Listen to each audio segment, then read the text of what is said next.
David Alistair, CEO of Prime Solutions, a titan in the tech support industry, slipped into his new skin. Gone were the tailored suits, the polished shoes, the hushed reverence of his executive floor. Now he was Dave, a fresh-faced hire in a crumpled shirt and worn jeans. The expensive watch was replaced by a cheap plastic one, and his usual scent of citrus and success gave way to the faint metallic tang of the aging building. His power, his privilege, vanished with each thread of his disguise.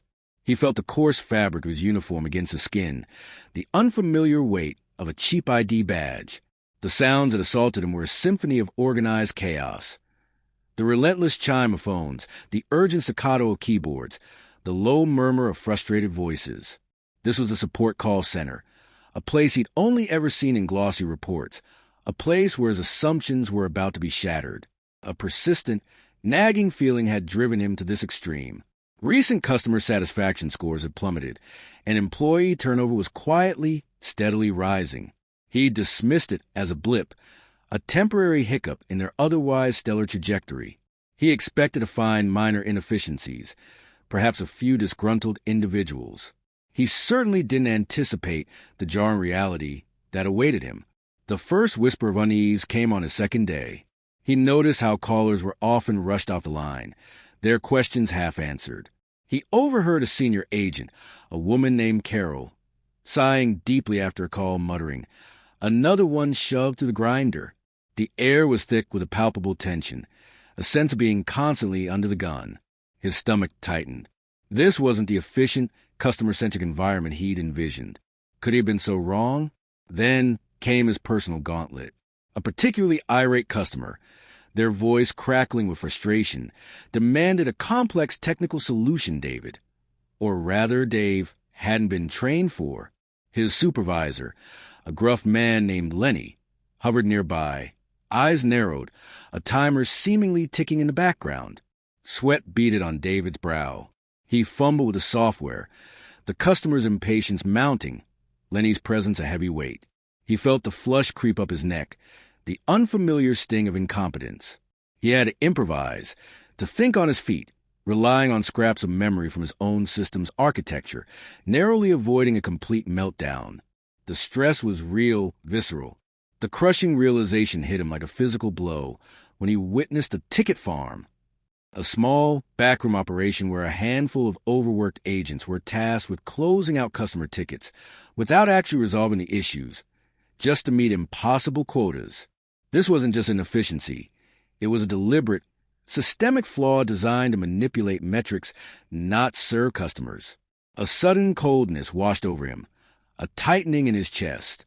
He had genuinely believed such a thing was impossible in his organization. The stabbing realization of a truth he was blind to, the weight of it, was almost unbearable. Through whispered conversations, the voices of the unheard began to emerge. A young man, Omar, spoke quietly of missing rent payments because of delayed paychecks. Another, Sarah, confided in him, completely unaware of his true identity, about her child's illness and how the company's stingy health benefits barely covered the medication. "They just don't care," she said, her voice raw with resignation. "We're just numbers on a spreadsheet, Dave." Her words pierced his core, a profound ache settling in his chest. These weren't complaints. These were heartbreaking stories of genuine hardship, ignored and dismissed. The absolute gut-wrenching betrayal came on his last day. He stumbled upon an encrypted folder hidden deep within a shared drive, containing evidence of a deliberate cover-up, a series of critical system failures, leading to personal data breaches for thousands of customers, had been systematically suppressed by the head of IT, a man named Leonard, and a few key managers. They'd blamed it on user error in official reports, shielding the company from liability and, more importantly, saving their own careers. David stopped cold, his breath catching his throat, his blood running cold. The raw, physical, and emotional impact of this revelation was staggering. This wasn't just a flaw. It was systemic rot, a profound disrespect for both employees and customers, extending far deeper than he could have imagined. The chilling dread radiated through him. The reveal was swift and brutal. David, still in his worn disguise, called an impromptu all-staff meeting. The usual chatter died as he stood before them, a figure of authority emerging from the shadows of a call center cubicle. Then he spoke, his voice clear and resonant, but different. "My name is David Alistair," he began, and a ripple of astonishment, disbelief, and a mix of fear and awe swept through the room. The silence that fell was heavy, thick with sudden understanding. Swift justice followed. Leonard and his complicit managers were immediately terminated, their actions laid bare.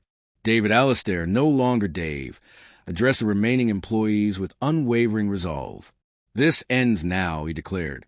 The dawn of a new era broke over Prime Solutions. The ticket farm was dismantled, replaced by a robust training program and increased staffing. Customer service became a true priority, not just a metric to manipulate. Omar received an immediate pay adjustment, and Sarah found her family's medical bills covered by a newly implemented, generous employee support fund. David, now visible and present, instituted monthly, open-floor meetings where frontline voices were not just heard, but actively sought. The rigid, unforgiving atmosphere gave way to one of genuine empathy and support. The company's reputation, once tarnished, began to gleam again. It wasn't just a fix, it was a resurrection.